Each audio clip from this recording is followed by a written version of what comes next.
Hello, everyone, and welcome back to another episode of the Movie Knights Roundtable live. We're doing it on Saturday morning because, schedules are crazy.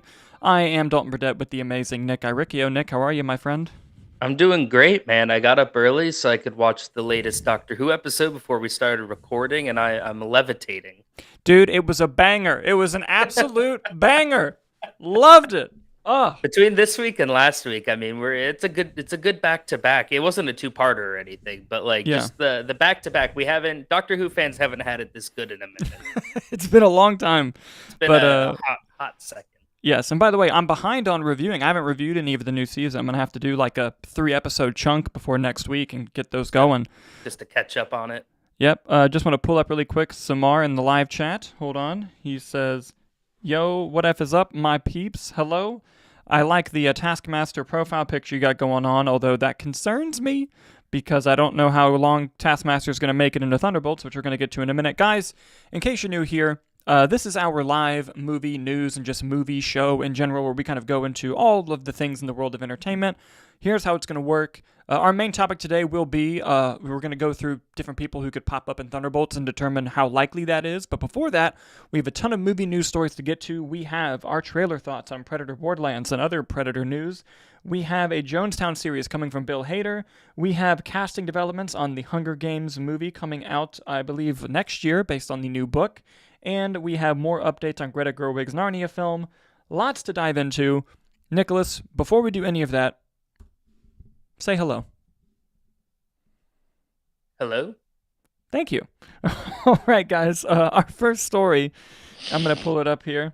I don't know. I thought I was gonna have something funny by the time I took it over to you, and I didn't. It just happens. But Tends to be like that. let's pull up this beautiful slideshow from Nicholas here.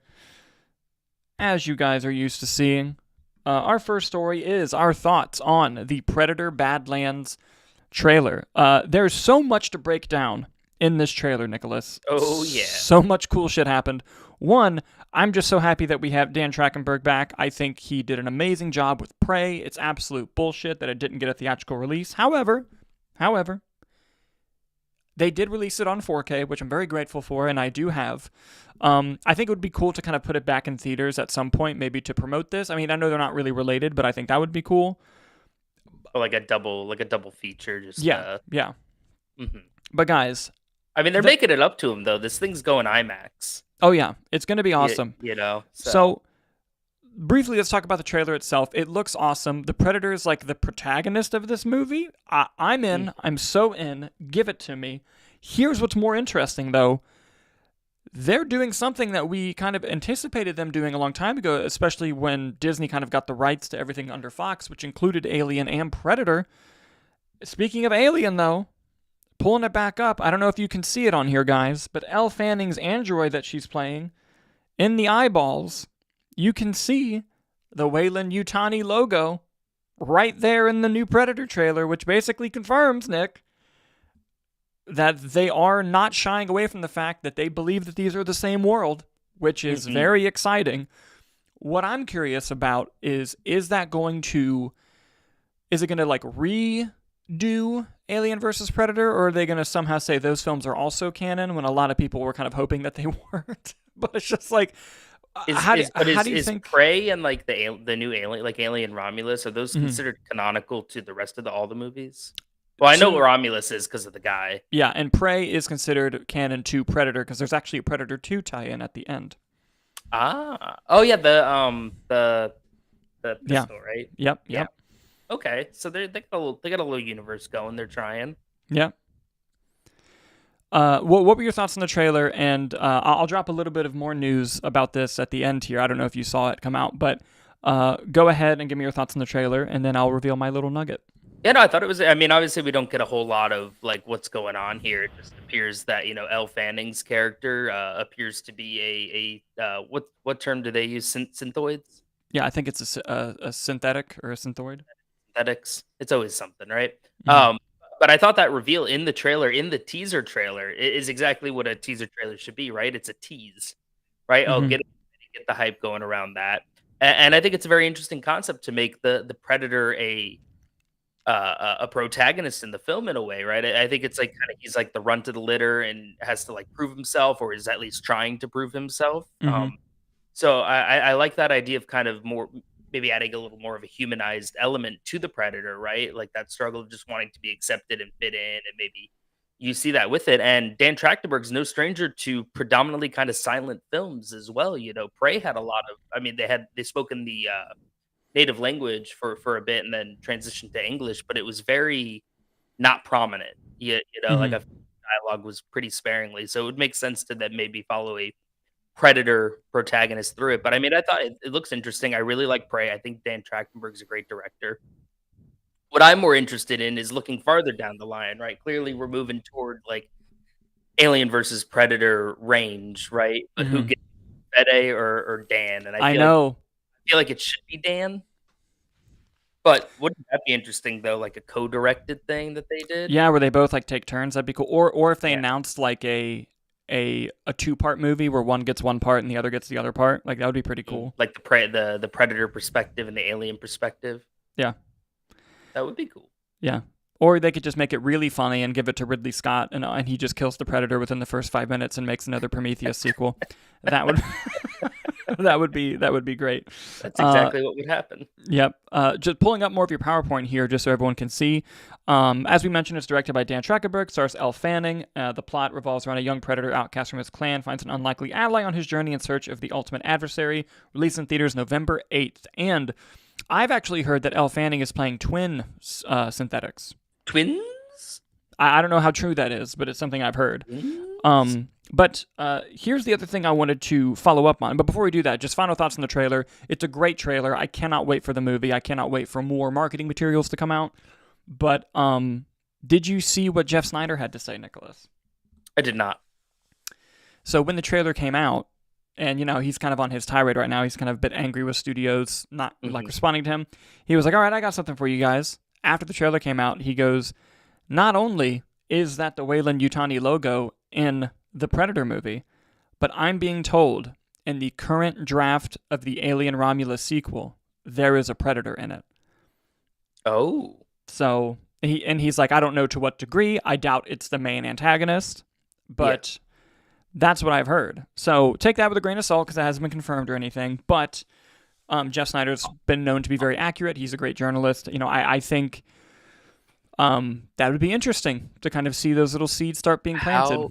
How cool would it be though, just from a sequel standpoint, right? Because Alien Romulus ends with them trying to get to that one planet that's like supposed to be that haven, that utopia. Yeah. What if they get there and it's desolated, and they're like trying to explore it, but it's the Predator planet? That would be fucking rad. That'd be crazy. And you know, are you going to bring any legacy characters in from either film? You know, that's also an interesting question. Arnold. Are the Predators still after autism from the 2018 movie? You know, there's a lot of questions. There's a lot of questions to be had. God, I love that movie so much. Dude, I do too. I'm sorry to anyone who, you know, thinks that the movie's bad, because everyone in the world thinks it's bad except for you and I. I had a great time. I thought it was fun. I thought the cast was having a good time. But guys, regardless of all that, with all of this Alien Predator news that we just threw at you, what's important is your thoughts. If you're live, put it in the live chat. We'll show you on the screen. If you're watching after, leave a comment. What do you think of the new trailer for Predator Badlands? And are you excited about these worlds colliding again?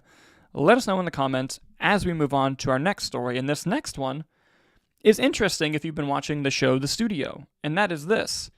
Bill Hader is developing a Jonestown series for, hold on, which service is it? I believe it's HBO? It is HBO, yeah. Okay. Right now, Bill Hader potentially is starring, but will definitely direct and be co-show running with writer Daniel Zellman. And for those of you that don't know, Jonestown became an internationally infamous in November of 1978 when the Jones orchestrated a mass killing of more than 900 members in the People's Temple in Jonestown, Guyana? Is that how you pronounce it? Guyana? Yeah, so essentially it is a movie that it's something that really happened in this cult where at the end, they infamously died by drinking Kool-Aid. And if you've been watching The Studio, you know that Seth Rogen's character tries to get Martin Scorsese to direct the Kool-Aid movie. and Martin Scorsese's pitch is the Jonestown murder. So it was just like a fun little timing event that's been going on. The fact that they're actually doing this, I think, is interesting because, jokes aside, it is a very fascinating true crime story. And Bill Hader has really been proving himself recently in developing all these amazing series, especially particularly Barry. So I think this is a very interesting idea. Nick, what are your thoughts on this? Yeah, no, I mean, it's definitely it's one of the biggest tragedies, just sort of ever, and just an interesting story, all in all. And I'm curious why. I think there's been some documentaries on it here and there, but I'm genuinely shocked with the amount of like horror movies that come out about cults and everything like that. That people have sort of shied away from this one. I think because it is just that sad, and I mean, there are murders involved as well, like outside of the cult, which kind of led into it's a very Mm-hmm. complex tragic stories. So it's sort of that shocking thing. Like if Bill Hader hadn't done Barry, where you could see that complexity and his character driven storytelling, I would be like, oh, Bill Hader for Jonestown, But Yeah. yeah, I think he's an excellent writer. I think he's a fantastic director. His episodes that he's directed of Barry were all. He's definitely proven himself in my book.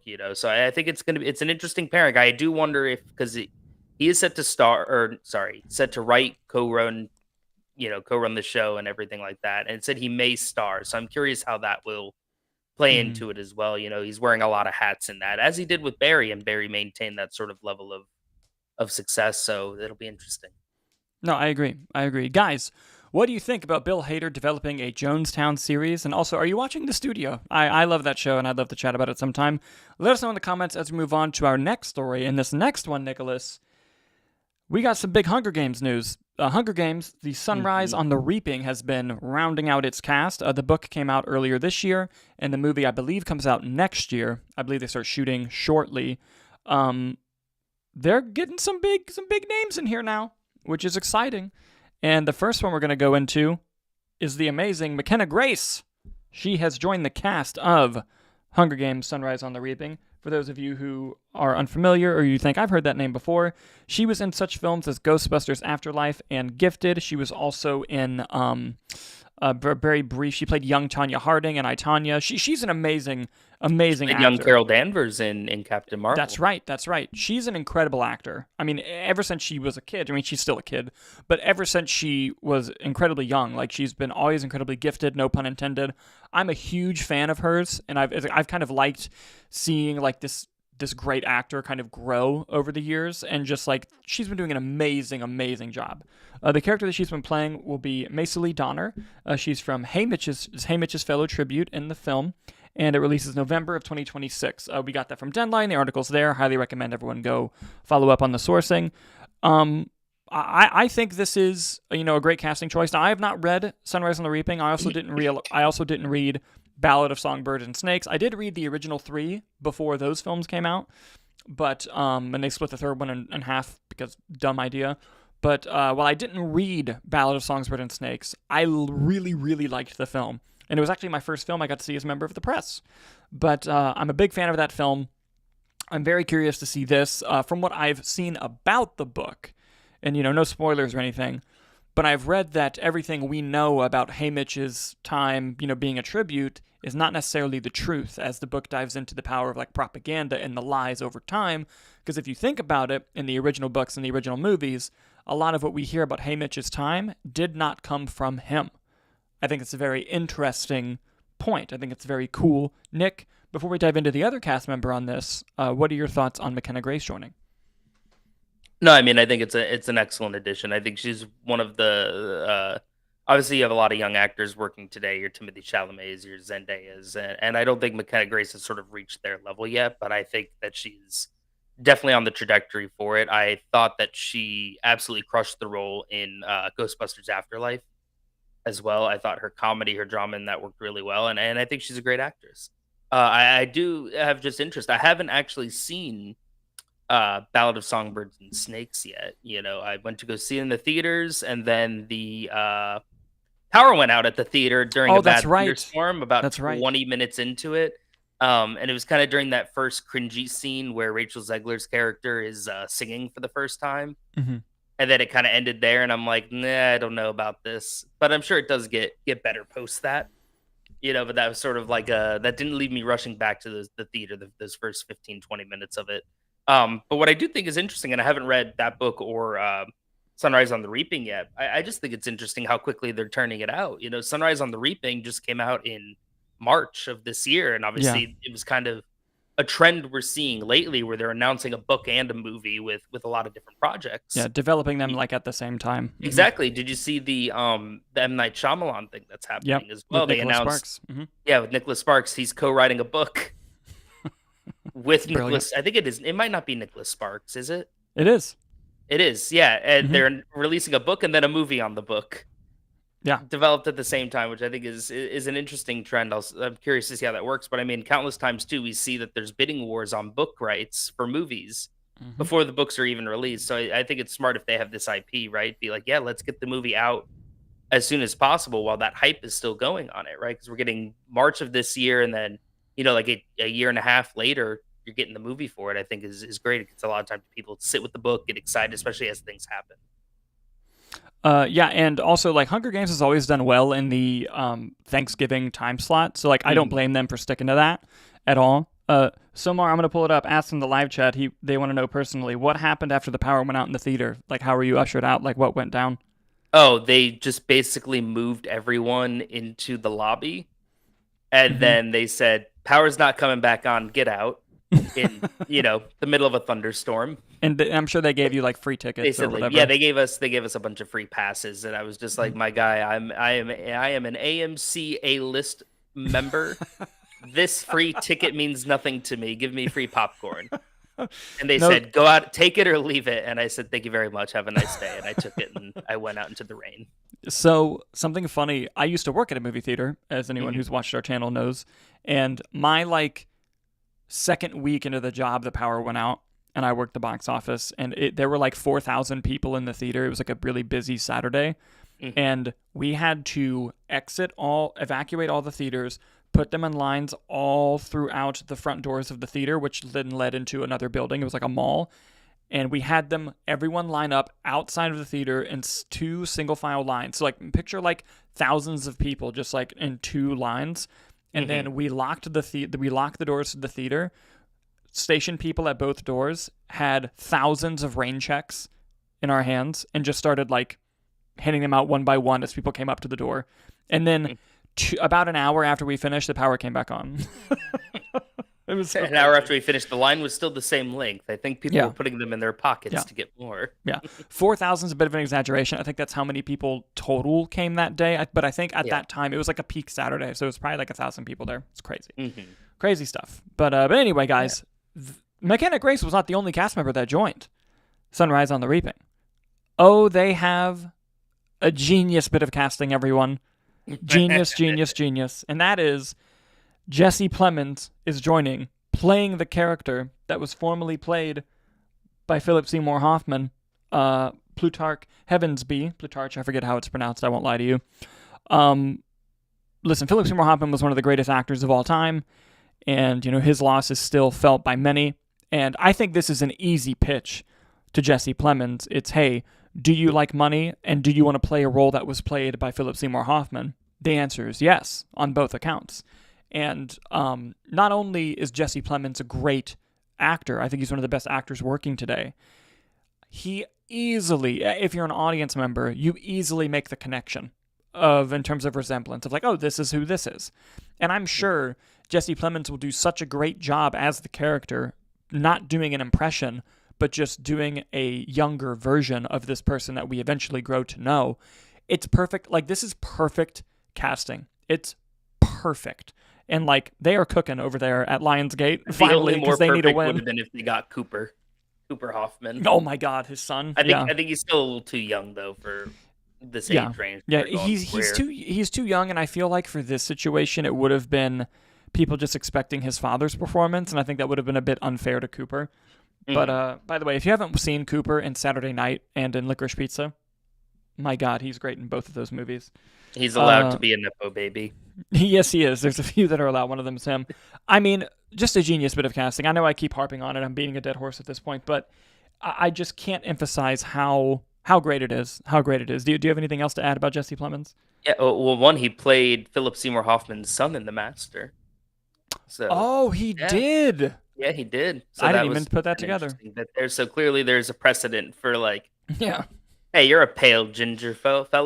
Come play Philip Seymour Hoffman. Listen, if this means that we get Jesse Plemons as a future Mission Impossible villain, sign me the fuck up, dude. Honestly, yeah. But no, but I mean, this is right. They already have Haymitch cast, and I believe Haymitch's love interest is cast already in that, But there's still some circulating rumors going on with like Kieran Culkin potentially playing the game show Stanley Tucci's character. Yeah. I'm blanking on his name, and there's even rumors of Flick something. Yeah, and there's even it is Jesse Plemons, right? Who? Well, wasn't it just Jason Schwartzman, or was he playing a different character entirely in Songbirds and Snakes? No. Jason Schwartzman was playing a different character. Okay, gotcha. Mm-hmm. And also there's been rumors of Ray Fiennes playing President Snow, which actually he lost the Oscar, so his name's Ralph. But but like I mean, if you're getting if that all comes to fruition, right, and you have Kieran Culkin, Ray Fiennes, and Jesse Plemons in your movie, like my God, they're going for that casting Oscar if I've ever seen. Oh yeah. That's so I mean, I think it's never a bad idea to add Jesse Plemons to your cast. I still stand by that. I think his performance in Game Night is just one of the best comedic performances of all time, and I think that even his brief scene in Civil War, I think, is probably one of the better scenes in the movie, and he just comes in crushing it, and he wasn't even supposed to be that character. Yeah. So I think he's just an instantly recognizable actor that people love to see, and I think that it's a great choice to put him in your movie. And I think that really just showcases his talent. Like that scene in Civil War, he wasn't supposed to be there, and he comes in, and he's the most memorable part of the movie. It's bone chilling. If you haven't seen his performance in Civil War, it's amazing. But guys, what do you think about those casting updates for Hunger Games: Sunrise on the Reaping? We have McKenna Grace and Jesse Plemons. Have you seen their work? Are you excited about this? Please let us know in the comments as we move on to our next story, and this is the final story before our main topic. Nicholas, it had been rumored for a while, and let me first by saying, we've been covering Greta Gerwig's Narnia movie for a while now, giving you all the updates as we hear them, and we had previously reported that Charlie XCX was being eyed to play the White Witch, which she was. However, she did not win. She did not win the role because that role has officially gone to Emma Mackey. Emma Mackey will be playing the White Witch in Greta Gerwig's Narnia film. We got this from Deadline. Emma Mackey, of course, is from Sex Education and Barbie and Death on the Nile. Justice for Death on the Nile. No justice for Death on the Nile. Film, of course, will be directed by Greta Gerwig, and so far the casting has included Meryl Streep and Daniel Craig. Allegedly. I just say, allegedly. Can I just say, I am just so happy that Emma Mackey's getting a good paycheck, because, man, I felt bad after she lost Lois Lane, dude. I was like, so... Oh, is she a finalist for it? It was her and Rachel, dude. Really? I didn't know that. They both read with David. Oh, damn. I thought it was a situation where I thought she was paired up with another Superman. Mm-mm. Like, it was down to, like, those two.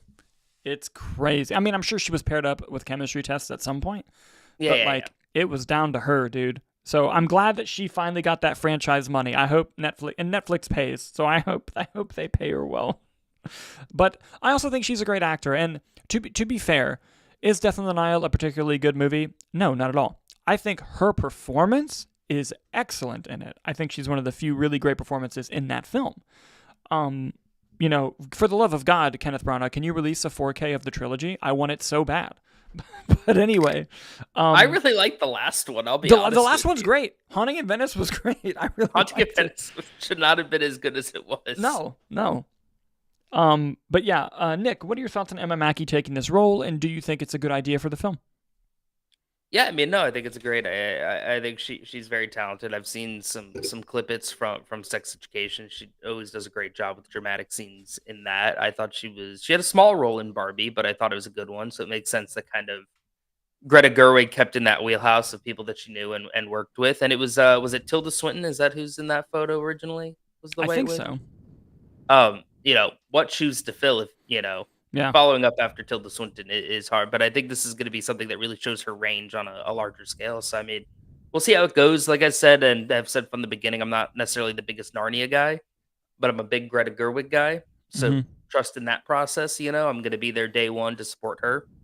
So, 100%. and if the rumors are true with Meryl Streep and Daniel Craig, I think she's really rounding out a strong cast here, and I'm curious to see who she gets to fill in with those sort of lead character. Well, actually, no, it's not even going to be the 3 leads because this is the first book. Yeah. Right, because this is based on the 6th novel, which is the first canonically. So, it's definitely going to be interesting to see. That's for sure.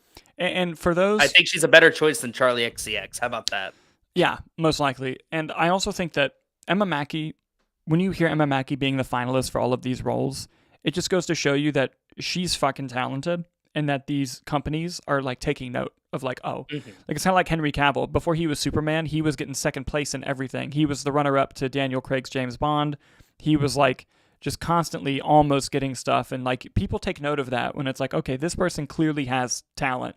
We just got to get him in the right part. And hopefully this is the right part for her. It's not this, but it's soon. Like we're gonna get you something. Don't you worry. Yeah, exactly. But guys, what do you think about Emma Mackey joining the Greta Gerwig's Narnia film as the White Witch? Let us know as we move on to our main topic today. Let's talk about Thunderbolts. And before we get into it, we have not seen Thunderbolts yet, although I think I'm allowed to say this. We do see it on Monday, so we will have a review out before the embargo. I think it comes out before the embargo.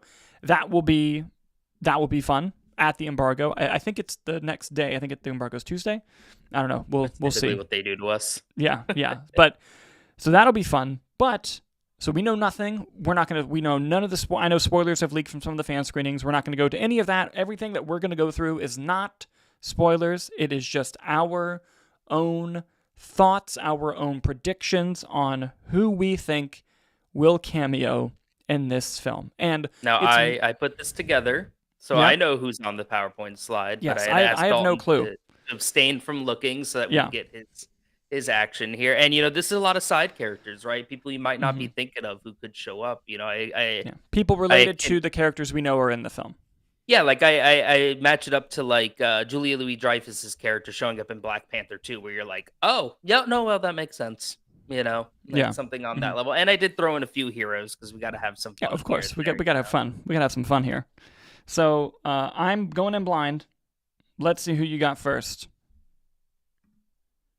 Nice banner. Thank you. Ooh, Hawkeye. Hawkeye indeed. Obviously, there's a lot of connections here. I'll go through sort of the reasoning for including the people there. Obviously, the main being Florence Pugh's Yelena, as she appeared in his television show, and Julia Louis-Dreyfus has a vendetta against him. That's true. So, what do you think the chances are of a Hawkeye appearance in Thunderbolts? Hawkeye appearance? I'm going to go 30% likely. Hawkeye big role, 0% likely. But it wouldn't shock me. I'm talking cameos here. Really, and I guess that is the title. Cameos, I will say, I'm gonna give it a 30% chance. I don't think it's impossible, but I don't think it's locked in.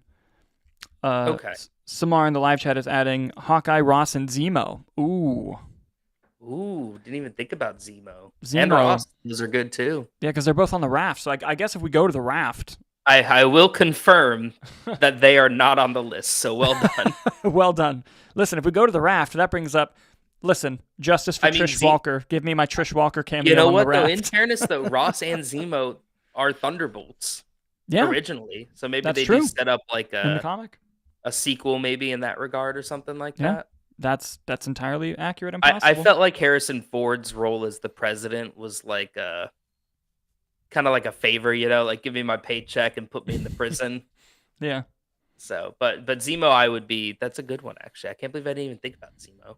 Yeah, great job, Samar. Thank you. Moving on, let's see what we got. Bill Foster. Ooh, because of Ghost. Okay. Ghost, I guess we could call him her adopted dad in a way, right? So, it's been a while since I've seen Ant-Man and the Wasp. What was Bill Foster's fate at the end of that movie? Alive. Him and Ghost run off.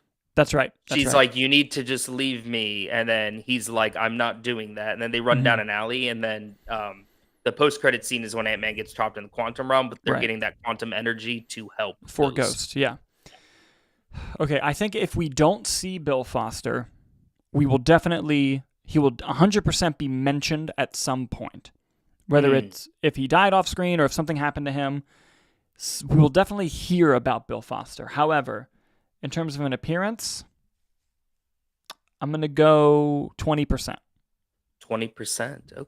How about you? My reason for a lot of these too was, with the void, I feel like I could see it manifesting itself as like facing your past. Yes, you're right. And horrors. So I'm wondering if that's where they'll fill in like kind of like a nightmare sequence, and maybe we'll just get like a quick glimpse or something like that. Mm-hmm. But I could see that. And I wouldn't be shocked too if we get like a quick little flashback of whatchamacallit,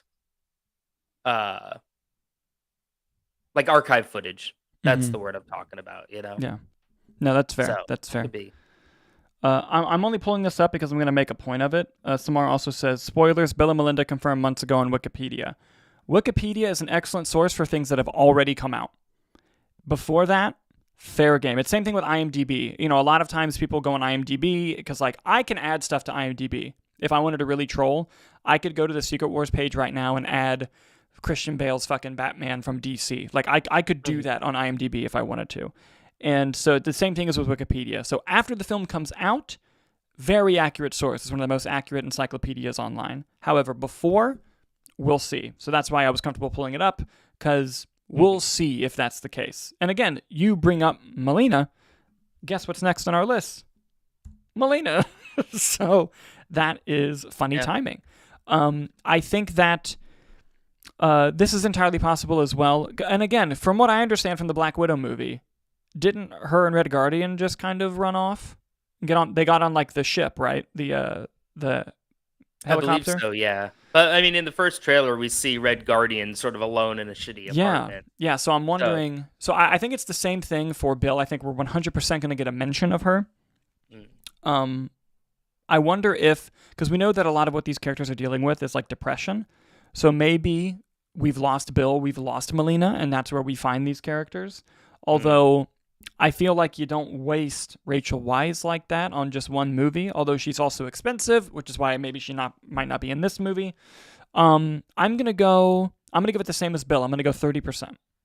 I'm gonna go higher on it because I think that you have Red Guardian and Yelena as more direct ties, and from everything we've heard, right, Yelena is sort of the heart and soul of this movie. It really is just sort of like a Yelena movie with the Thunderbolts name slapped up on it. So I think that I would put it at a higher chance there. Okay. I love that. I quickly want to point out Jeffrey Miller in the live chat says, "Oh, YouTube, you are funny. Thanks for recommending me this live stream. I'm loving it." Well, thank you so much for joining us, Jeffrey Miller. Thank you for coming and being here. We love adding new people to our very small but fun community, and we'd love to include you in the conversation. Moving on to the next pick you have. Again, I have no clue who this is. Kate Bishop. Now, this is more interesting than Hawkeye because she actually lives in New York. And the thing with Yelena. Okay. And we've seen her pop up again in the Marvels. And they're really kind of going with a Young Avengers type vibe, especially with the Miss Marvel cameo and everything like that. Yeah. Like, I wouldn't be surprised if that transforms, if Thunderbolts is successful, into sort of like a Yelena-led team or a Yelena-led group.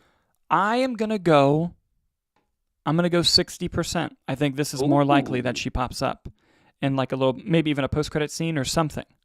I think that's what I'm interested about, right? It's just like, we got a lot of shit happening in New York, and Val's out here saying that the Avengers aren't coming, so like, what's going on? Where's everyone at? Well, we know Miss Marvel's on the West Coast currently. But I also think there's going to be something to do with Thunderbolts and the Avengers with that asterisk and everything. Like, I don't think it's going to be Dark Avengers, but I don't know. I feel like something's going to happen where, like, at the end we'll see more Avengers, and I feel like we might see Kate Bishop. Samar adds in the live chat, I don't think she shows up, and that's totally fair. That's totally fair. There's they have a lot of stuff to balance with this movie and these characters, and that's why we're kind of just giving our own guesses here. What percentage did you give it, Nick? Haley Steinfeld, Kate Bishop, I'd go 40. I 40? wouldn't be Okay. surprised if there's like a little tease or something at the end there. Yeah. Okay. I don't know if she'll show up in it. Again, I guess it just is a matter of what scale does it go through. I think it would be hysterical if they did something like the end of Peacemaker season 1 when the Justice League shows up. Yeah. I think that would be funny. They're like, they save the day and then they show and up then the Avengers show up.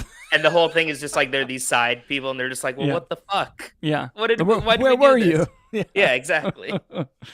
That's great. Before we move on, I just want to point out Jeffrey Miller again says, love Haley Steinfeld. As do we. She's one of the best actors working today. 100%. She's great in Sinners. For those of you who have never seen The Edge of 17, oh my God, an amazing movie, amazing performance from her. I could talk about Haley Steinfeld all day long. And if you haven't seen Sinners, oh, for the love of God, leave the live stream and go to the nearest show. Yes. Absolutely. Oh, okay, hold on. I just skipped ahead. Yeah. Now you have Ant-Man. Again, the ghost tie. Yeah. The ghost tie. I'm going to be honest with you, Nick. I'm going to go 5%. I'm going 0.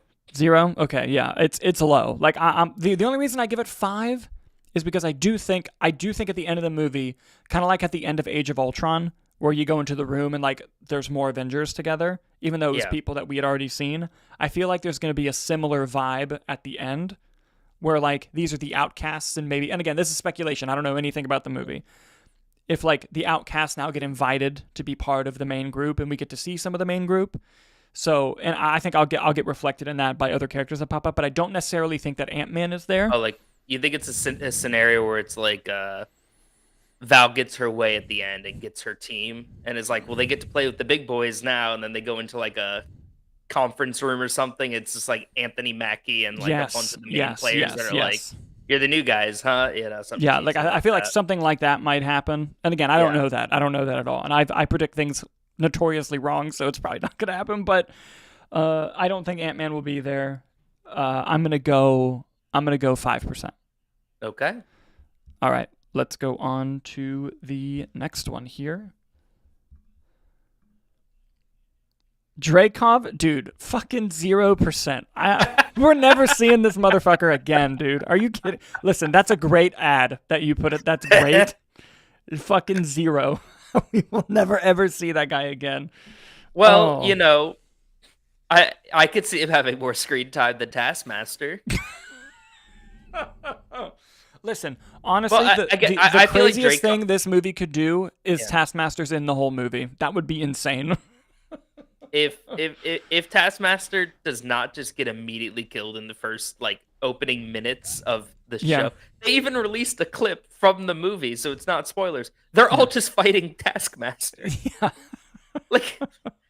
But I think Dreykov's inclusion depends solely on Taskmaster making it further into the film. Like I said, I think if they do that thing with the Void and the stuff like that, I think that maybe there's a chance of it, or maybe even with Yelena, because he still ran the Red Room and everything. So yeah, that's true. But I feel like from an acting inclusion standpoint, I think it's pretty low, but I just thought it was a good conversational piece. Yeah, no, that's great. Jeffrey Miller also adds when we were talking about Ant-Man after Quantumania, it's been rough. Listen, I get it. I feel you. But we've had our wins. The ending of Quantumania is so much funnier now that the King storyline fizzled out, where he's just like, it's fine, right? But is it? Yeah. I don't remember. We'll see. So honestly, it would be amazing if they followed up that joke in Doomsday, because we know that Loki's in it. If they follow up that joke where like they ask Loki like what he's been up to, and he's like, yeah, I've been handling the multiverse. There was this guy named Kang, but like, don't worry, we took care of it. And you hear Ant-Man in the back just go, oh, thank God. Just like something. Like, that'd be funny. Hold on. Samar adds some info about Dreykov, I believe. Says, he died in Black Widow, and said in an interview he didn't like doing reshoots for it, so I guess he ain't going to be back for the illusion scene or anything. That's kind of how I'm feeling. That's fair. I feel like if there's going to be an illusion scene with Yelena, I think there's a possibility of seeing a different Avenger, which I don't know if you've added them, so I don't want to point it out. But moving on, Captain America.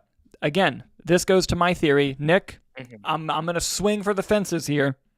I'm going 70% we see this motherfucker. Ooh. I think we see Anthony Mackie in this movie. By the way, I'm using motherfucker here as a term of endearment. I love Anthony Mackie. But I think there's going to be a situation like the end of Age of Ultron. And again, this is speculation. I know nothing. I know nothing about the movie. I think they're going to be invited into a room with the rest of the Avengers, or kind of like the end of Spider-Man Homecoming, where they invite Spider-Man to be in the Avengers, but then he says no. I could see that happening with the Thunderbolts. So they're like, hey, come join us. And they're like, no, we're going to do our own thing. But you still see them. So I think we are going to see Captain America. And part of that is they had to somehow build like Captain America, Thunderbolts, Fantastic Four to lead up into Doomsday. And I feel like they have to connect him as much as they can. So It would not shock me seeing Anthony Mackie in there. What about you? What's your chance? I'd go 60. Yeah, I feel pretty confident in it, especially with the Bucky of it all. You know, and I think and I think Captain America: Brave New World also just pushing it forward more. You know, I think trying to use that as sort of the linchpin storyline to kind of progress where things are at. So I think it makes sense, and I think that the Avengers are going to need a leader, right? And I do see that as being Captain America again, this time Sam Wilson, Anthony Mackie's character. So I think that part of that is that you really need to introduce him and facilitate him a lot more with the different groups and with the different like those different movies. Like you need Captain America to feel like a presence, because the thing is, right? Captain America, Steve Rogers had the benefit of 3 movies. Yeah. You know, so that lead up of an Avengers Assemble moment in Endgame just hit so perfectly. So I think they just really need audiences. Not that everyone has not accepted Anthony Mackie as Captain America, because I think he's a great Captain America, you know, but his movie kind of fizzled out, you know, so I think, and the show was kind of met to mixed reception. So I think they really need to sort of do that 180 similar to what they did with Steve Rogers and really start pushing him a lot more forward. Yeah. Yeah, no, So I could see this being the perfect opportunity, especially this movie seems like it has a lot of politics going on. So it would make sense too, given the political nature of Brave New World. I agree with everything you said. It was very beautifully well put, my friend.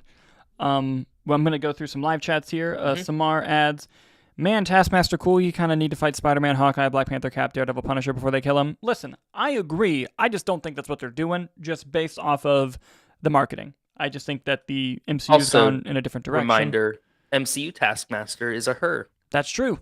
That is true. Jeffrey Miller also says, yes, Anthony's definitely back. I agree. I think that is what's going to be happening. I look forward to that. And Samar also adds about Taskmaster. His mask looks generic as fuck in this movie, unlike Black Widow, which was cool.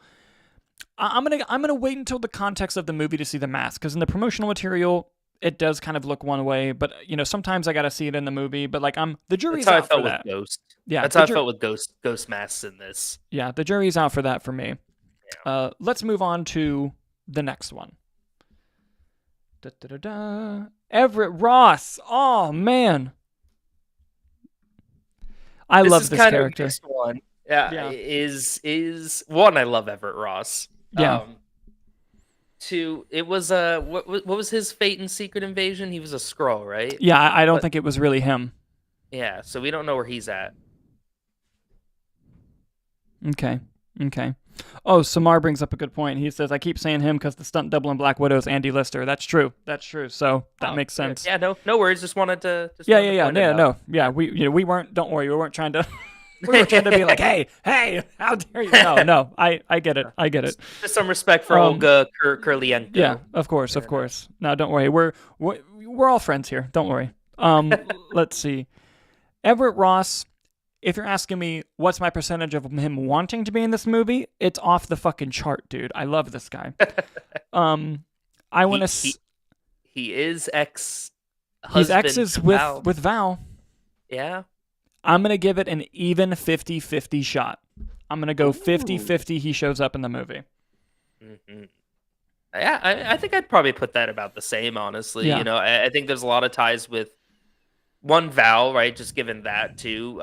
Bucky would be for Black Panther even too, because he was hanging on to Wakanda for quite a bit, so I could see that. You know, the Wakandans showed up in Falcon and Winter Soldier even. Yeah. The Dora Milaje. So I think there's a solid chance. I think some more than others. I think he has a lot more personal ties to a lot of the different things here, and we're having these big scenes, and we don't know if that's Val in the courtroom and Bucky as a senator, right? Are we looking at like a UN type scene where maybe he's a representative of there from Wakanda, or if he's CIA? Is it?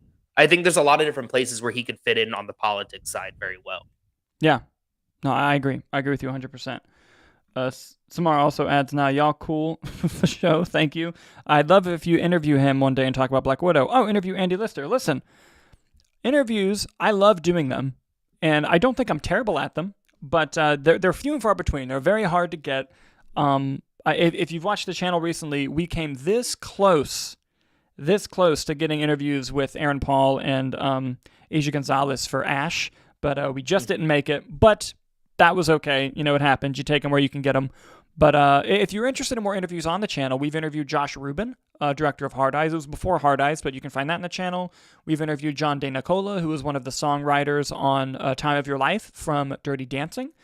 And if you want to have a drink and just watch some crazy stuff happen, we interviewed Jeffrey Giuliano from Squid Game. And if you're going to watch that interview, buckle up. My goodness. That was like our first big interview. Yeah, that we landed, and we were not prepared. Not that we didn't do it. I thought we did an all right job with it, but it just went off the rails so quick. Yes, and listen, we cut stuff out of that interview just because it was like, my God. No, he said crazy. Some stuff, and we're like, he said it, and he agreed to be on the interview, but we were just like, I feel like we got to do this. I feel like we got to get rid of this. Here. Yeah. So it was nuts. So if you want to go watch that one, have fun. But my goodness. Okay, Nick. This is what I was going to get to. Black Widow. 80% she's in the nightmare for Yelena. Ooh. I think so. I think she's in there. I think that she is... It also puts breadcrumbs for her to come back in Secret Wars. It's also now hitting me that 80% is fucking high. So that's I did just commit to the highest possibility. Very high. I'm going to stand by it. I think it's going to be a big moment because like the ghost of Black Widow or like just this evil Black Widow is going to tell Yelena to her face that like it's her fault that she's dead for some reason. I could really see that happening. I think that would be... I think I'm going to go 50-50. 50-50? Okay. I would my heart went 80 and I have to commit to it now. I would put at 100% that there was a scene written of Yelena in the void. And again, this is if the void is manifesting itself in nightmares. Yeah. Which it kind of looked like that's what they were teasing. It's implied that that's what they were doing. In it. So I would put 100% certainty that a scene was written with that. Mm-hmm. I also then feel that there was a contingency where you're going to see that as them as kids. And that was based off of if they could get her, Scarlett Johansson, or not. I put it, it's a 50-50. Dude. Did she do it or did she not do it? I think you might be right. I think you might be right about that. I think that's fully what it is. Mm-hmm. Samar adds in the live chat, I wouldn't be surprised if she is in it, but if I had a choice, I would make it not.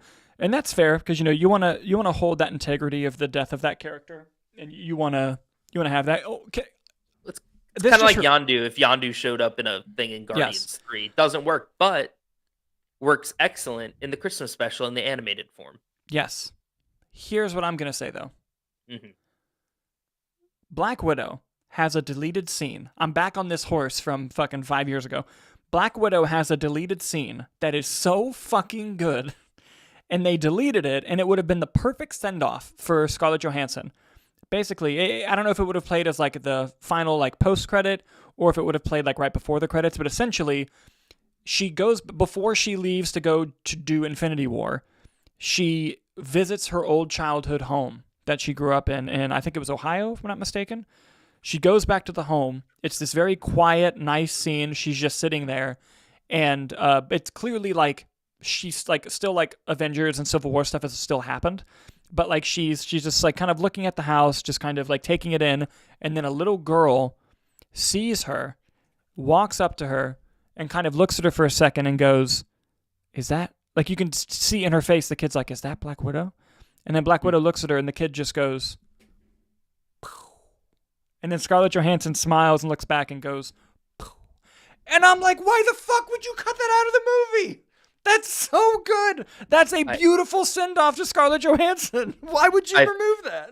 I fully agree. No, that's a great one. Such a great scene. Like, it angers me. I'm just like, oh, that would have been so... I literally probably would have given that movie an extra star. Just for that scene being in. Just like, well done. Yeah, just like that was touching, you know?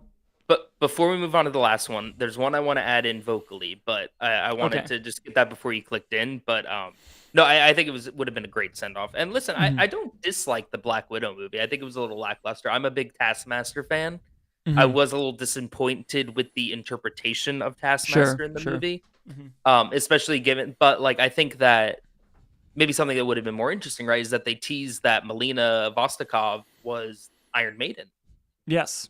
So it felt like Iron Maiden should have been like the Red Room title, and then the main villain was just the new Iron Maiden, or even then, still maybe make Taskmaster just that title versus just the actual, Dreykov's daughter. Yeah. But I mean, it was fine. Yeah. And I was genuinely shocked that they were bringing Taskmaster back for Thunderbolts, just given the reception. But I also thought, oh, they're bringing it back for Redemption. Nope. It doesn't seem that way. Not that one. Not that one. But here's what I will say. Going back to an earlier comment that Samar made, Taskmaster fighting Daredevil, I think, would heal nations. I think that would heal whole nations if we ever got to see that. But yeah. Yeah. But there's one I want to add vocally, calling an audible here. Okay, audible. Throw it to me. Because I forgot about him, and I think it's a great one to throw in. Okay. The actor's name is O.T. Fagbenle. Okay. And he played Mason in Black Widow, and also played Mason in Secret Invasion. Oh, I forgot Mason was in Secret Invasion. Yeah, you remember that? Mason was in Secret Invasion for no reason. Dude, listen, Secret Invasion is so awful. Like, what was his fate? I couldn't even tell you. I genuinely don't remember. That's why I wanted to bring him up. Is Mason dead, MCU? Thank you for looking it up. I don't even know if Google's going to be able to tell you. No, it didn't. It keeps pulling up Black Ops. Mason. I didn't even think about that. All right, hold on. I'm on the Marvel Wiki page. Oh, that's good. He only has one quote, and it just says, "I'm a private contractor." I'm not seeing anything about his fate. I'll be honest. I think it's 10%. 10% that Mason comes back. He is still an independent contractor. By 2026, Mason was still operating as an independent contractor. Nick Fury contacted Mason and requested transportation to take him to Finland. Mason delivered on the request and met up with Fury inside a private jet. Mason remarked on Fury recently being issued a red notice. He mentioned he can get a hold of a helicarrier. Mason then gave Fury fake identification documents and left, telling Fury to have a nap due to him looking grumpy. And that was it. So he just said, "Here's your shit, get out." Yeah. Okay, maybe I won't go 10. Like, okay, Secret Invasion is received well. That percentage is like 60. I think it's just a matter of if there's a story purpose. Like, I don't know. Like, his inclusion in Secret Invasion felt like, oh yeah, I guess we could throw him in there, But if they have Val, they don't need him. They don't need him. They have Val, and he doesn't have. There is not a visual cue or line or throw log to have it seem that like Yelena knows Mason. Yeah. So that would really be my only kind of thing on it, is if we had established a relationship with Yelena and Mason. And I just don't see that connection. And if Val's pocketing this whole thing, then it makes sense. But he was in it, and he seemed like that low enough character that they could just throw in him. Like in Secret Invasion, where it's like, oh, we got this guy, let's throw him a couple bucks to show up. Yeah, right. And so Mar in the live chat is saying, oh yeah, Mason, how did I forget? I would say 70% he shows up for a scene. That's fair. You know what? I'll go 40. I'll go 40. We see Mason. Jeffrey Miller brings something up. It says, it's sad, but the only Marvel TV show I've seen is WandaVision. Listen, if you're going to watch one, you watched a great one. WandaVision fucking rules. I love that show. Absolutely. At the end, if you stick around, at the end, when we wrap this up, I'll kind of power quickly through my thoughts on all of them and let you know which ones I think are worth watching. But WandaVision is great in my opinion. Sorry if you didn't like it. It's now tracking. Maybe he stopped because he didn't like it. So sorry if you didn't like it, but I'm a big fan of WandaVision. Anyway, we have one more person to get through. Here we go. Oh, you motherfucker. Okay, Dr. Doom. Again, I don't know anything. I don't know anything about the movie. If you know something in the live chat, don't tell us. Don't spoil it. I know nothing. It's unlikely just because I think they're going to put him in F4. Honestly. That makes sense. Sense. Dude, fuck. Now I'm... But imagine the hype going into F4. No, because listen, what if they do it like this? What if Val is flipping the tower and she has a new buyer and it's fucking Victor Von Doom and it looks like Robert Downey Jr.? Fuck, that would be good. But she would know Iron Man RDJ. Exactly, and that's the whole thing of the scene. I feel like Doom's intro needs to be better than that. Yeah. Okay. I could see the Thunderbolts post-credit scene being setting up that new team of what the Avengers look like, and then you kind of get that story in 3 parts, right? Like, here is your new Avengers. Fantastic Four post-credit, you get Doom as the villain, so it's kind of like, here's your team, here's your bad guy, and now here's Doomsday. Yeah. But if they want to try to catch you up a little bit, like do that Thanos tease, right, where you kind of get little story bits, right? Give me like a 2-3 minute scene with RDJ's Doom. Yeah. Then give me a little more in Fantastic, set up in like 2 parts where we're finding him at the beginning of Doomsday. Yeah, no, that's fair. Here's what I'll say. Doom showing up, I'm going to go 5%. Hearing finally the name Doom dropped, I'll go 90. I'll go 90 that we hear like the name Victor Von Doom or just Doom. I'm okay with that. That's kind of where I'm at. Yeah, that's kind of where I'm at. That's fair. I was just, Doomsday's coming up really fast. Yeah, and I feel like they're gonna start dropping some teases here and there just to get it going. So it seems like Thunderbolts and Doomsday, Fantastic Four would be the ones to do it, Ed, because they're the only 2 left. 100%. And guys, before we wrap up, I promised Jeffrey Miller. Hold on, let me pull him back up. I promised I'd go through some of these shows and mention the ones I think are good. So, speed round. Nick, I need you to look up these Disney Plus shows because I'm going to forget some. All right, hold on. All Marvel Disney Plus shows. WandaVision. Love that show. It's great. Even in the stuff it leads to with Doctor Strange 2 and stuff, just on its own, it's a great show. And Agatha and all that, great show. Falcon and the Winter Soldier. That show has grown on me the more it's been out. When I first watched it, I'm like, oh, this is a decent show. I think a lot of the early Marvel shows just suffered from the finales. Other than I like WandaVision's finale. People can get mad at me. I thought that finale was good. But like a lot of the finales, like Moon Knight in particular, that like Moon Knight's a great show and then it just stops. It just ends, which is annoying. But same thing with Falcon and Winter Soldier. I thought that it didn't feel like a finale. And there's a rumor that there was originally a plot involving spreading a virus. So they had to do a lot of reshoots because it happened right in the middle of COVID and that would have been, ill-timed. So, I don't blame the production issues, but here's the thing. The action in that show is excellent. I think the pilot is excellent. Episode 4 has one of the best, darkest MCU moments ever with John Walker that I won't spoil. And if you want to get prepped for Thunderbolts, John Walker makes his appearance in that show, and they kind of set off his arc. It's a quick watch. It's 6 episodes. And of course, obviously leads into Captain America 4. Loki. Dude, you gotta watch Loki. You gotta fucking watch Loki. Loki season 1 and 2 are fantastic. I think 2 is even better, but season 1 is amazing. It takes, and I don't know if you caught it at the beginning of the show, we were just raving about the latest Doctor Who episode. It has tons of Doctor Who vibes, if that's your vibe. Loki, and also, we had to wait a little bit between seasons 1 and 2, but the way the story is built, you could just binge it and get the full story. Just know that Quantumania happens around that time. That's kind of all you need to know, and for reasons I won't go into. Let's see. After Loki, hold on, let me see if my brain works, Nicholas. Was it Hawkeye? Technically, it was What If season 1. Oh, if you want okay. To count that. So What If?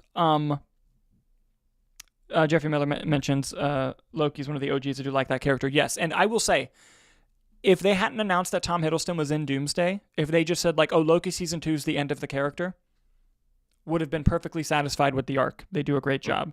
What if season 1, I think, is the best season. Season 2 is okay. Season 3, they were kind of stretching the thing with it. It's a fine show. Like, it's a fun show to kind of have on in the background. There are certain episodes that you should watch if you want to, like, actual great stuff. Like, the Doctor Strange episode in season 1 is fantastic. The Kahori episode in season 2, phenomenal. And season 3, was season 3 the one where I don't know why I like this episode, but the one where like Howard the Duck and Darcy have a kid? Yeah, that was season 3. That I liked it. I thought that was fun. But that was a fun one. But like each season has really great episodes, but for the most part it was kind of disappointing. Then was it Hawkeye? Then it was Hawkeye, yeah. Okay, Hawkeye, really great show, but it's a bit inconsistent. I think that episodes 3, 4, and 5 are phenomenal. Like, excellent stuff. And especially if you like that character, 1, 2, and 6 are okay. They're okay. I really liked the directors that they had for those first episodes, because in the beginning, Marvel didn't really know how to make TV. They were just making mini movies, so they didn't have showrunners. They would just get different teams of directors, and the directors of episodes 3 through 5 were like clearly these people are really, really great. The finale episode, by the way, I don't know if you've watched any old Marvel TV, like in terms of like the Netflix shows or the ABC shows, but a big character comes back in that show in Hawkeye, and it was so cool. I loved it. Hawkeye was just fun. It's a fun little Christmas watch. Yeah. Hannah and I... Kate Bishop's a great character, though, too. And especially if you like Haley Steinfeld, definitely watch it. Also, Hannah and I used to do reactions on the channel during COVID, and we reacted to Hawkeye. So if you want to see me freak out at that reveal at the end of episode 5 going into episode 6, you can see it. I lost my shit. Anyway, after Hawkeye, hold on. I can do this, Nick. That was December of 2021. And then next was Moon Knight. Yes. Wow. Oh, dude, I'm going to see if I can pull this off. So Moon Knight. Pretty good. Yeah. I love Moon Knight. Moon Knight's great. It just ends, and it's so upsetting. It should not have been 6 episodes. It should have been a full series. Moon Knight is really good. I like Moon Knight a lot, too. It's one of my favorite recommend that show. Characters. I know a lot of people got upset with the interpretation of it. I didn't mind it. I still enjoyed it as a Moon Knight fan. You know, it's just a shame because it just feels like one of those characters we're just never going to see again. Yeah. And Scarlet Scarab, May Kalamawe's character, incredible. Awesome. Need more of her. Nick, in that list you're looking up, does it have the special presentations on there? No. Okay. I don't remember when Werewolf by Night comes out, but Jeffrey Miller, I keep referring to you by your full name, I'm sorry. But Werewolf by Night is a 45-minute one-off special presentation on Disney. You gotta watch it. It's killer. It's awesome. Don't watch the one in color, because they did one in color later. The original one's in black and white. You got to watch Werewolf by Night. He mentions I saw clips of Moon Knight here and there. I like the look. Yeah, I think you'll like the show. All right, hold on. So, Nick, let me see if I can do it. After Moon Knight, let's see, we're in 2022 now. We're in the summer. Miss Marvel? It is Miss Marvel. Dude, I don't know where this is coming from, dude. My brain is... But Miss Marvel, I really like the Miss Marvel show. And it gets some flack, but here's what I will say. It has an incredible pilot. The pilot is amazing.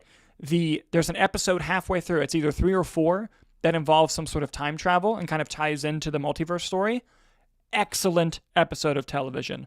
So well done. However, the finale is a big letdown, in my opinion. I think the finale was not very good. The mid-credit scene of the finale, holy shit, it'll blow your mind, but... or is it the post-credit? I think it's the mid-credit. They mentioned some stuff. I'm trying not to spoil. It's been out for a while. I won't spoil it, just in case. I like the show. Iman Vellani is just an absolute That's what I was going to say. The character of Miss Marvel and the performance is so delightful. And she was still the best part, too, of She was the best part of the Marvels. I agree with you. If you want great comedy, too, her family unit, it's some of the some of the funniest writing in the MCU. Like they're absolutely hysterical. Okay, so Nick, my brain's blanking. Don't give it to me yet. I'm gonna see if I can guess. Did something else come out in 2022, or did we jump to 2023? Not counting What If. Something came out in 2022. After? Oh, it was She-Hulk. It was She-Hulk. Oh my God, dude, I'm killing this. I am killing this. Okay, so She-Hulk. Let's talk about it. It is not an amazing show. Jeffrey Miller says, wow, that's a lot. Dude, yeah, it is. It's so much. That's why I don't blame anyone for saying that they haven't caught up. This was at a time where Bob Chapek was running Disney and kind of made Kevin Feige and company. They gave him a mandate of like 4 movies, 4 shows per year. Like they had to pump these out. It's so much. And also just to note as well, a lot of these are all just one season, save for What If, which has 3 and Loki has 2. Yeah, we're not gonna. You've been sort of given a general recap. You know, so Loki's been covered. Yeah. She-Hulk Attorney at Law. Yes, She-Hulk Attorney at Law.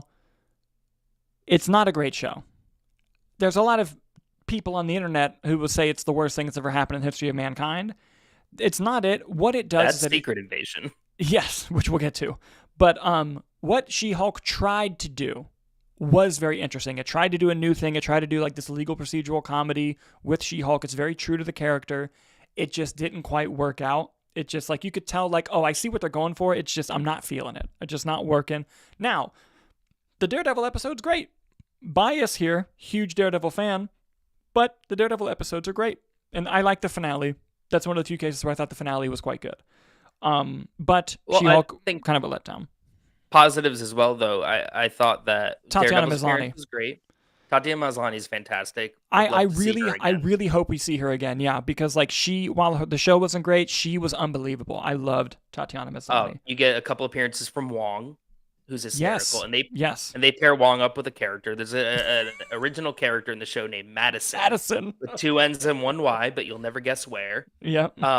And she's genuinely really funny, and they pair her up with Wong a little bit, and their dynamic is she's just a party like Florida party girl, or I think it was Florida somewhere. But Daredevil's great. Tim Roth I thought was really funny as Abomination, and it kind of builds off of that brief cameo of Wong fighting Abomination in Shang-Chi. And there's a meta thing that happens at the end as She-Hulk's a character that breaks the 4th wall.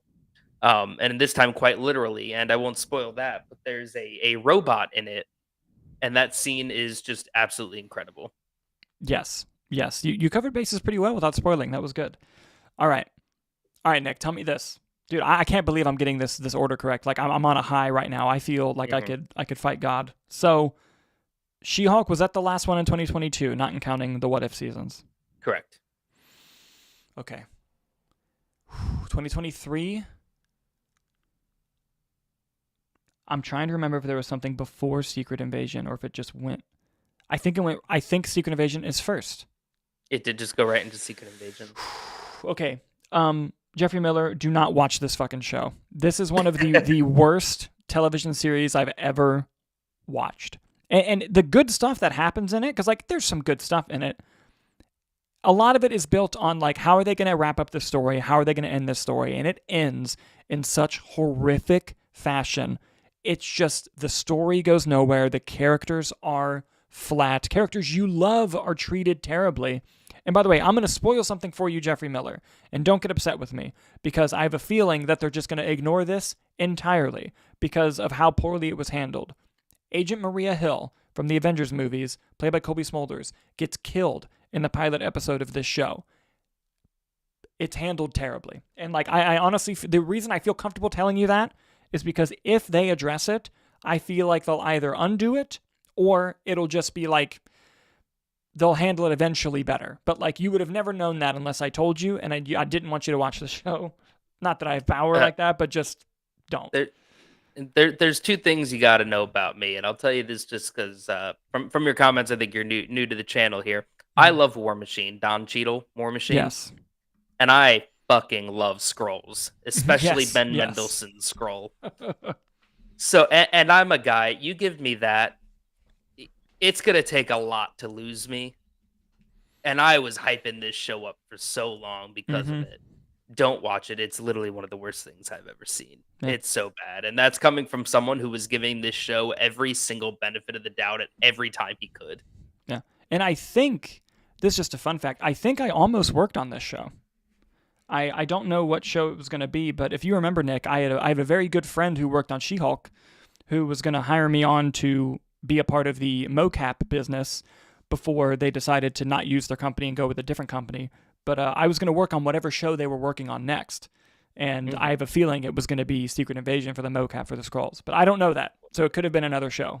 And you would have pulled every string possible to get me a Skrull, right? Of course I would have. But let's see. After Secret Invasion... I'll give you this to help. It goes Secret Invasion. It goes Loki season 2. Okay. And then you had What If season 2. Okay. Yeah. So now are we in the fall of 2023? We are in. So Secret Invasion was June. Loki was October. What If was December. So we're actually at the beginning. So we're in 2024. What show came out last year? I'm trying to remember what show came out last year. It came out January 9th of 2024. Agatha. It was not Agatha. No, fuck, I ruined it. Agatha was in October, duh. What was it? It was Echo. Right! So, this may seem like I hated that show because I forgot about it. It's not bad. There are a lot of people who hate this show. Jeffrey Miller, I'm saying your full name again. There are a lot of people who hate this show. I don't hate it. Do I think all of it is well done? No. But it's 5 episodes. It's a quick watch. I thought the character of Echo is very interesting. She gets introduced in Hawkeye. You have another Daredevil appearance. And, you have Kingpin back. It's an interesting character, and the main conflict I do enjoy. There is some stuff that's not very well done. It's not a perfect show by any stretch. I'd give it like a C, B- kind of show, but I enjoyed it, and it's a quick watch. And the first TVMA Marvel show, it's very violent. So that was Echo in January. Then... was Agatha next in October? I would sing a song, but we would get copywritten. Yeah. Okay, so yeah, then it was Agatha. Listen, Agatha was kind of fucking awesome. and if you've watched WandaVision, you can kind of go right into that. You can kind of go right into Agatha. Now, in the beginning, you might not love it. You're kind of like, oh, I kind of get what they're doing, but the shit gets old. Dude, the reveal at the end of the show recontextualizes the whole thing. And you're like, wow, that show is excellent. And on top of that, episode like 7 or 6, there's an episode where Patti LuPone gets a big moment. And it's like a fucking incredible television moment. Like, the show's really good. It might take a second to grow on you, but it's very, very good. I was very surprised by Agatha. That was October of 24. Dude, I can't believe I fucked up the order with Echo. I was so close. But then 2025, I think we just had Daredevil, right? You also have your Friendly Neighborhood Spider-Man. Friendly Neighborhood Spider-Man. Talk about that, yeah. Animated series. I really enjoyed it. I didn't think I would. I really, really liked that show. I thought it was a lot of fun. Doesn't take place in the MCU. Takes place in its own universe. Animated Spider-Man series. Great Spider-Man stuff, though. Great Spider-Man stuff, though. Yeah. There's a Norman Osborn performance by Coleman Domingo, which is absolutely incredible. Yes. You get Charlie Cox's Daredevil for a little bit. Well, Charlie Cox voicing a version of Daredevil. Yep. But no, strong stuff. It's sort of like a what if of the MCU Spider-Man. It was really kind of like branching off of a few different moments, which was cool. Yeah, 100%. Jeffrey Miller also adds, I saw that Agatha was everywhere for a while. Yeah, they marketed the hell out of that show. And then now we're at Daredevil Born Again, which is the most recent show they did, which is fucking incredible, immaculate. It's not quite as good as the Netflix show. Too. Yeah, not quite as good as the Netflix show, which Jeffrey Miller. If you've never watched the Netflix Daredevil, which is now on Disney Plus, by the way, you gotta make it a top priority viewing. It's one of my favorite TV shows of all time, let alone all the other stuff. Now, granted, do you get into a bit of a mess of how it ties into Jessica Jones, Luke Cage, Iron Fist, Defenders, Punisher? Yeah, sure. It's great. It's so great. You don't have to do all that if you don't want to. Just message Dalton on social media. He'll catch you up. Literally, if you DM me, I will literally give you the timeline and be like, here's what you got to do. I'll do it. I love movies. I love TV. I love this shit. I love talking about this. I'll happily. We also have an episode of the show we did recently. You can find on the channel where we did an S tier, like a ranking of the Netflix shows. Of the Netflix shows. Yeah. Mm-hmm. Yeah. And we kind of do talk spoilers and also just general overview recap of them as well. Yeah. Someone at my work, at my day job, mentioned that they wanted to get into the Marvel stuff, and I just overheard it, and then 10 minutes later, I printed out a spreadsheet of Phase 1 on their desk, and was just like, you're going to need this. Here you go. Jeffrey Miller says, okay, I saw the Daredevil movie with Ben Affleck. Oh, boy. Oh, yeah. It's not like that. It's not like that. It's better, if you can imagine that. Yeah, but... Listen, I have some nostalgia. I just want that out. I love Ben Affleck too, and you're going to hear a lot about Ben Affleck on this channel. He's not the problem with Daredevil, but I love that man. He says that was helpful. Thanks. Anytime. I love doing this. Before we go, there's some stuff from Samar I want to get to. He says, I hope they don't do Disney Plus stuff anymore. Stick to 2 movies a year to get better quality. Listen, I agree that they had a quantity over quality problem, but Kevin Feige now has his power back. And with the changes they made to Daredevil, and they did what they could with Captain America 4, and Thunderbolts and Fantastic Four are kind of the first things that were untouched by the Kevin Feige getting his power back. So yeah, I think those two are good. Big determinants on it. If Daredevil already wasn't, yeah, like, it does seem like Daredevil was going to be strong personally, even before the changes, just based off the storylines they had going on there. But I think that the bookending changes that they made were really strong. Yeah.